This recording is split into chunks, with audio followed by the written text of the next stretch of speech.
La FFAIR, au jour d'aujourd'hui, c'est 65 associations sur le territoire français et les départements et territoires d'outre-mer. Donc ça représente entre 20 et 25 000 malades directement, mais on représente au jour d'aujourd'hui plus de 500 000 patients suivis par des prestataires de santé à domicile. L'avenir de la FFAIR, c'est d'abord la défense de l'intérêt des patients. Bien évidemment, c'est le rôle principal. C'est aussi la FFAIR a un objet de prévention et de connaissance, de faire connaître les différentes pathologies à des non-malades pour éviter justement que se produise ce type de maladie, notamment due à la cigarette, dans le cadre de la BPCO. Donc on a quand même un rôle très éducatif pour éviter ce type de pathologie. J'étais asthmatique quand j'étais jeune, donc non soigné.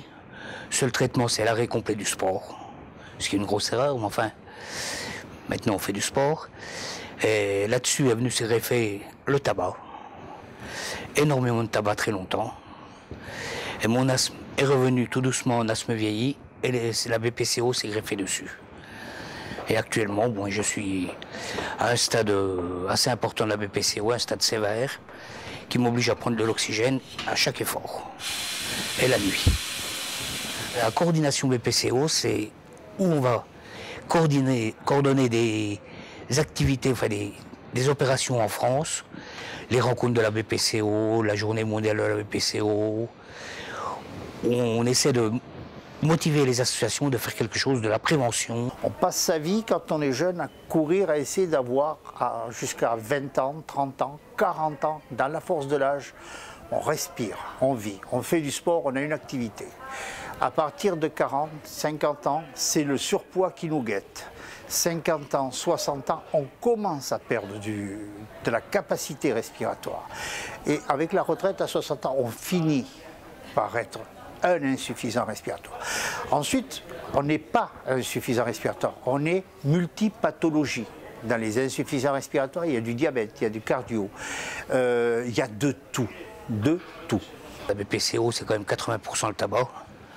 Sur les 3 700 et quelques mille malades en France, c'est 80% de tabac. C'est 17 000 décès par an, ce qui est très très important. La BPCO, c'est une obstruction des bronches, douce, lente, tout doucement, qui arrive très, très délicatement sur la pointe des pieds, mais qui arrive sûrement.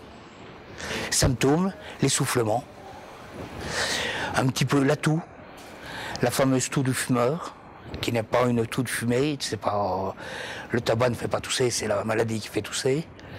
Et ça arrive tout doucement, on s'essouffle 2 étages, un petit peu moins, et ainsi de suite. Et là, il faut consulter absolument tout de suite. Ce qu'un fumeur ne fait pas. C'est arrêt complet de toute activité physique, ne pas monter les escaliers, ne plus pouvoir aller aux champignons, qui était un plaisir pour moi. La pêche. Si je prends un gros poisson, je ne peux pas le retirer, donc je vais à la pêche. Il y a plein d'activités. C'est ma femme qui est dans la pelouse. Ça devient... C'est très pénible. Ça, je voudrais quand même pouvoir l'éviter aux autres.